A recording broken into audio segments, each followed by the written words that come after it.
আমার সঙ্গে আজকে আছে সন্তান সিনেমার সন্তান ঋত্বিক চক্রবর্তী, ঋত্বিক দা। আমরা একটা লাইন সবাই জানি যে আমার সন্তান থাকুক দুধে ভাতে। তো তোমার মা কি এই ছবিতে তোমায় দুধে ভাতে রেখেছে?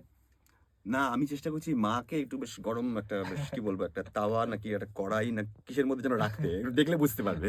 ওটা আমি ট্রাই করছি। আচ্ছা, আমাদের মির্চিতে আমরা মহাভারত একটা অডিও ড্রামা হিসেবে প্রেজেন্ট করেছি এবং সেখানেও প্রচুর এরকম সন্তান আছে, মা ছেলের প্রচুর সম্পর্ক আছে। তোমার ফেভারিট সন্তান বা মা ছেলে সমীকরণ কোনটা?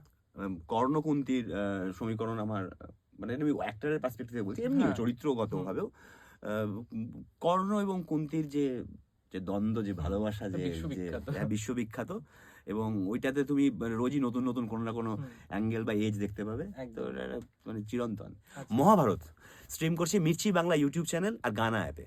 মহাভারত শুনুন। আমাদের ছবি রাজ চক্রবর্তীর পরিচালনায় সন্তান আসছে 20 ডিসেম্বর। প্লিজ হলে গিয়ে সন্তান দেখবেন।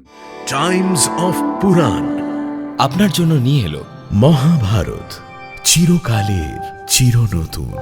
প্রযোজনা প্যাস্টেল এন্টারটেইনমেন্ট। প্রত্যেক সোমবার ও বুধবার সন্ধে 7টায় শুধুমাত্র আপনার জন্য। Exclusively Mirchi Bangla YouTube channel এবং গানা অ্যাপে।